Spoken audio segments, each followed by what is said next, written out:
कानपुर शहर से 40 किलोमीटर की दूरी पर स्थित गंगा के किनारे बसे शिवराजपुर कस्बे में सैकड़ों साल पुराना खेरेश्वर मंदिर है। कहा जाता है कि यहाँ पर एक 10 फीट का इंसान बिना दिखे भगवान भोले की आराधना करने के उपरांत चला जाता है। यहाँ के लोगों का दावा यह है कि करीब वो 3600 साल से बदस्तूर आता है और नजदीक पहुंचने से पहले ही कहीं गुम हो जाता है। गांव वालों का मानना है कि ये कोई और नहीं, द्रोणाचार्य पुत्र अश्वत्थामा है। तो इस वक्त हम बाबा खेरेश्वर के धाम में शिवराजपुर के पास पड़ता है ये मंदिर, कानपुर के निकट ही है।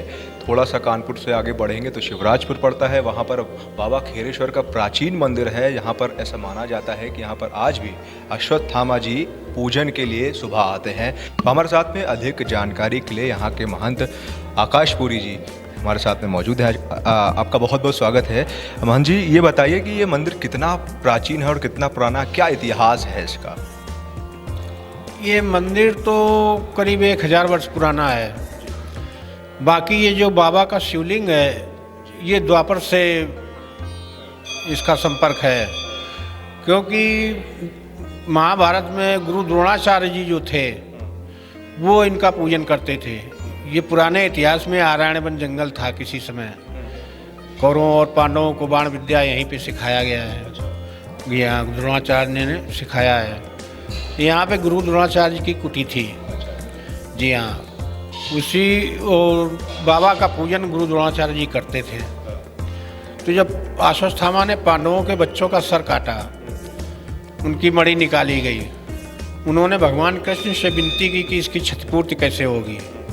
तो उन्होंने कहा जाइए शिव का पूजन करिए, जिससे इसकी क्षतिपूर्ति हो जाएगी। तो आज भी अश्वत्थामा जी अपने पिताजी के स्थान पर पूजन करते हैं। मतलब द्वापर काल से जो ये मंदिर यहाँ पर है, द्रोणाचार्य जी द्वारा बनाया गया था, तो अश्वत्थामा जी आज भी ऐसा माना जाता है कि मतलब ऐसा क्या, मतलब कैसे पता चलता है कि वो मतलब अश्वत्थामा जी आज भी आते हैं मंदिर? ये जो है रात में 9 बजे मंदिर बंद होता है, सुबह 4 बजे खुलता है।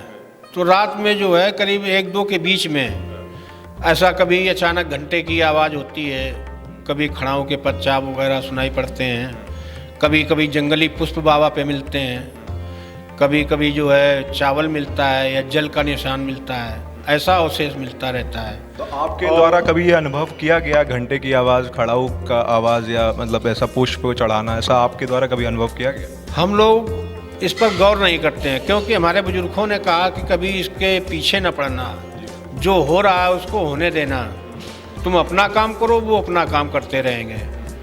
इसलिए हम लोग कुछ गौर नहीं करते हैं, इसके पीछे नहीं चलते हैं, जो हो रहा है होने दो, ऐसा हो। तो ये इतना प्राचीन मंदिर है, जैसा कि महंत जी बता रहे थे कि द्रोणाचार्य जी द्वारा ये मंदिर के जो निर्माण कराया गया था, यहाँ पर कौरव पांडवों को बाण की शिक्षा भी दी जाती थी और तब से लेकर के अब तक यहाँ पर अश्वत्थामा जी आते हैं और यहाँ पर उनकी जगह पूजन अर्चन करते हैं। तो हम बाबा के मंदिर प्रांगण में हैं और खेरेश्वर बाबा के दर्शन आपको करा रहे हैं। ये कितना प्राचीन यहाँ का भव्य मंदिर है और कितनी मूर्तियाँ यहाँ पर जो यहाँ पर हैं विराजमान, भगवान शिव कितने प्राचीन हैं, ये हम आपको दर्शन कराने की कोशिश कर रहे हैं। और भगवान के दर्शन से यहाँ पर जो भी मनोकामना मांगी जाती है वो पूर्ण होती है। ऐसा कहा जाता है कि यहाँ पर आज भी अश्वत्थामा जी आते हैं और प्रातः काल पर सबसे पहले बाबा पर जो अर्चन है, पूजन अर्चन है, वो अश्वत्थामा जी के द्वारा किया जाता है। यहाँ के मंदिर का जो शिवलिंग है वो बेहद ही प्राचीन है। द्वापर काल से इस मंदिर का जो नाता है वो बताया जाता है। तो आप बाबा के दर्शन करिए। महंत जी ने जैसा बताया कि इसकी इतिहास जो है वो पुराने हैं, लेकिन इसके पीछे वो अभी पढ़ने की कोशिश नहीं करते, क्योंकि इनको पूर्वजों द्वारा ऐसा बताया गया है। और ऐसा आज भी जब मंदिर सुबह प्रातः खुलता है तो यहाँ पर बाबा पर पुष्प, चावल चढ़े हुए आपको मिलते हैं। यानी कि प्रातः काल का जो सबसे पहला पूजन होता है वो अश्वत्थामा जी द्वारा मंदिर प्रांगण में हो चुका होता है। उसके बाद इस मंदिर का जो द्वार है वो खुलता है।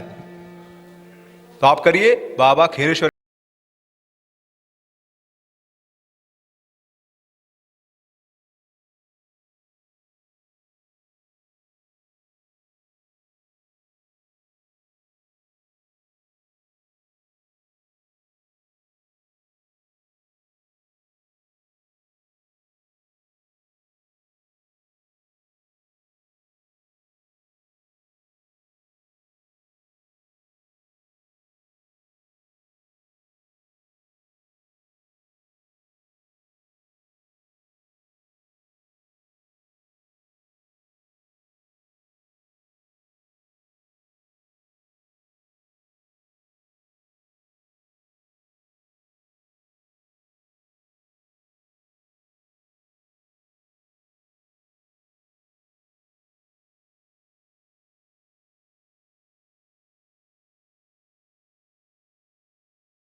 खीरेश्वर धाम से करीब 100 मीटर की दूरी पर ही अश्वत्थामा का मंदिर भी बना है। गांव के लोग अश्वत्थामा को देव के रूप में पूजते हैं, इसीलिए उन्हें विशेष स्थान देने के लिए मंदिर में उनकी छोटी सी मूर्ति भी स्थापित है। हालांकि प्राचीन होने की वजह से वो मूर्ति पूरी तरह से आपको साफ नजर नहीं आती। अश्वत्थामा की मूर्ति के पास एक शिवलिंग भी स्थापित किया गया है।